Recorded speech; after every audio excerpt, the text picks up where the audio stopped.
Hello, and welcome to Shaking and Sipping. This is the show where we shake up or otherwise mix a cocktail or other sort of mixed drink, have a sip, talk about its history, some variants, and see how it is.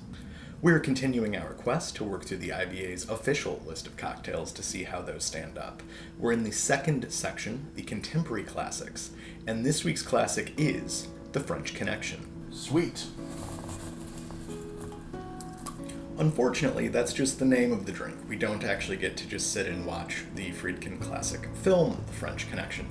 But I am wearing my most Popeye Doyle hat in honor of it. I think this is the second week in a row for some reason. I'm wearing a bad hat that doesn't fit my head, so apparently that's our new bit. Anyway, this drink, there's not honestly that much to say about it, either the drink itself or its history. It really is named for the picture, The French Connection, and it's part of a short trend of drinks in the 70s that are named after pictures, the other famous one being The Godfather. And The French Connection is kind of a riff on The Godfather. It appears that drink probably came to prominence first, and then has a variant as well called a Godmother, as well as a Godchild, and The French Connection is almost identical to the Godchild. We're not going to talk about the God X series this week, as the Godfather and Godmother are two of the drinks that used to be on the IBA's list and are now removed, so those will be coming in a later episode when we cover those formerly IBA present drinks. We don't know anything about this drink's history, really. We know that its very first appearance is in a 1977 book by a bartender called Jones. He doesn't say where it came from, and I've read a number of different write-ups on folks trying to find it earlier. No one really has it. It just appears to be a drink that somehow sprung up. It's a very simple drink. It's just two parts, and the original version from Jones, I think Stanley Jones, if I'm not much mistaken, is pretty much the same as the IBA spec today. There are a few light variants on it, and there are some folks who say that this thing, which is the French Connection, is actually the Godchild, and so we'll deal with that variant a little bit, but there's really not much to do here. This is going to be a very quick and easy episode. Let's just dive right in. We're going to make two basic versions, and then put a slight tweak onto one of them. Alright, for the IBA spec, we're starting off with a double old-fashioned glass here with a large ice cube in it, and then we're just going to combine equal parts of our two ingredients. One is Amaretto. Many of the recipes specifically request Di Serrano, which we've discussed before. It's an Italian Amaretto liqueur, probably the most popular one around, and calls for really weird proportions. It's equal parts, so use whatever you want, but it calls for 35 milliliters. So that's 1 1/6 ounce of each, our Amaretto and Cognac. We're using the Pierre Ferrand 1840 as usual. That's our go-to Cognac. It's of course a recreation of an 1840s Cognac and is therefore ideal for mixing, especially in some of the older style recipes that we make. In this drink, since it is both a more modern recipe and is just a 1-to-1 Cognac and liqueur mix, this would be a great place to experiment if you've got some, more flavorful standalone cognacs that you like. This would actually be a decent place to put those into use. But we're just going to use our standard because that's what we're used to here, and we're going to go ahead and give that a quick stir. And that's it. This is an IBA spec French Connection. So, ton of that Amaretto on the nose. It smells incredibly sweet and incredibly almond forward.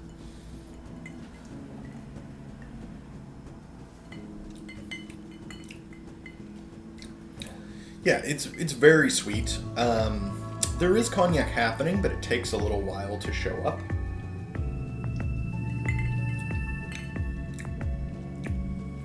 Sweet, fruity, and then finally you get a little bit of a woodsy thing that almost has a vanilla quality to it. There is some vanilla in this Cognac. Really aged ones are going to have that more so because of the longer wood contact, which this isn't that long aged, but there's something happening between those almond notes, because now that vanilla is sort of replaced by a little bit of a bitter almond thing. Yeah, so it's very sweet up front, and then slowly fades into something more interesting where I start to get some of the cognac, a little bit of barrel, but also a little bit of the residual fruitiness that cognac has, which then ends in sort of a vanilla into a bitter almond place. It's fine. It's not that interesting, but it's fine. Nothing against it. Our one tweak we're going to make to this one real quick is some folks like either a lemon or an orange twist on this drink. I grabbed an orange here. Just going to put a small in here, and really we're just going to, yes, we got some nice oil expression there. Let's see if that makes any difference. We'll leave that just kind of hanging out up top. So it definitely is hitting me on the nose. Let's see if that affects how it drinks.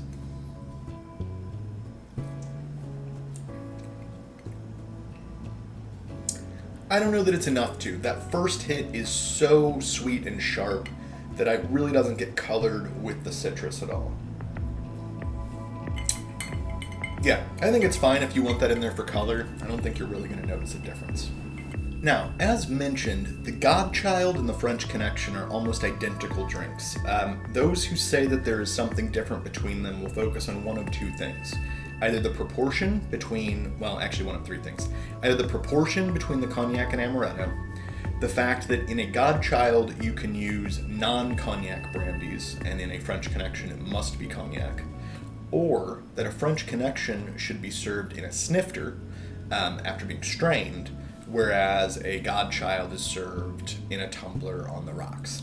Now again, the IBA's version has it on the rocks in a double old-fashioned glass, as does that 1977 book, so I don't really think that's true, but by several books in the 80s and 90s that was the case.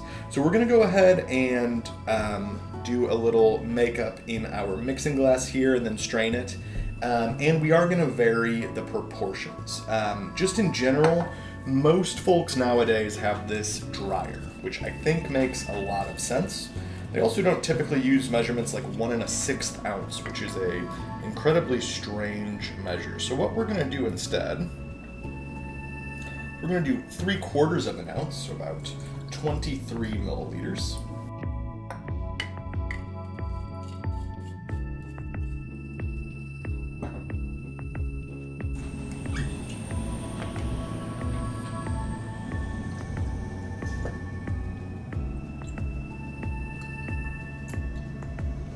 And then we're going to do 45 milliliters, about 1.5 ounces.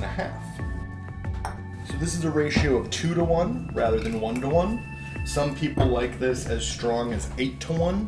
I think that at that point the Amaretto's not doing much, but we're going to go ahead and try this 2 to 1 and see how that works out. I'm going to just give this a quick stir. I mentioned that this should then be strained into a snifter, like a brandy snifter. I somewhere own a comically large brandy snifter, which I thought would be fun to pull out. Cannot find it. Either that has gotten broken at some point, or that is in the back of a cabinet someplace. So instead, I'm going to use a tulip, a beer glass, branded from Ninkasi Brewing down in Oregon, and that's going to be close enough to a snifter, I suppose.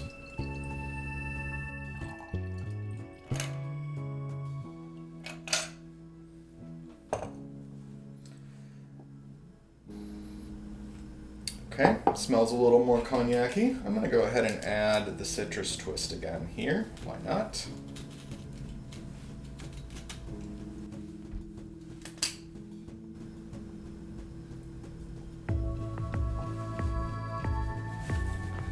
And this is an alternative spec of the French Connection. So you have more cognac, but now with the orange expressed there, that's actually very nice. But candied richness.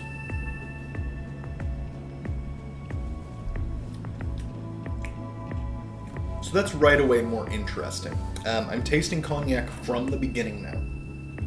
I'm still getting sweetness, but it's happening at the same time as I'm starting to get a little bit of wood, a little bit of fruit, and then I'm still getting that vanilla and bitter almond thing, but it's coming much quicker. Happening just in a different part of the mouth rather than in a totally different beat of the drink. I wouldn't call it a complex drink per se, but it's quite good, and I think this could be an interesting place to play with different cognacs or brandies. Sort of like making an old-fashioned, but instead of using simple or sugar cube, using something with a little bit of flavor. So I could see this at either this 2-to-1 here, maybe a hair dryer, maybe down to a 3-to-1. I certainly don't think I'd go much drier than that, or else you're gonna start sort of really just shutting off the cognac if you're not adding anything to it to open it up a little bit. I think this is good. The one other thing I want to try with this one is there's a commenter named Dan who was on Difford's Guide's write-up of this, and he said that he likes to mist a bit of absinthe over the top of the drink. And another commenter said that that was a good idea. So, let's find out. So that nose is now entirely anise, which is unsurprising.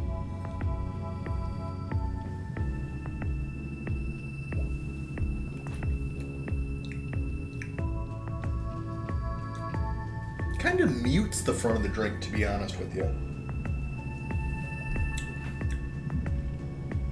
No, I do kind of like it. It's got that sweet anisette quality referenced in some long previous drink of there being a weird sweet anise quality that reminded me of these weird old-fashioned root beer candies that I had as a kid. I'm getting that experience right off the front. Kind of mutes that sweet note, but I get that instead.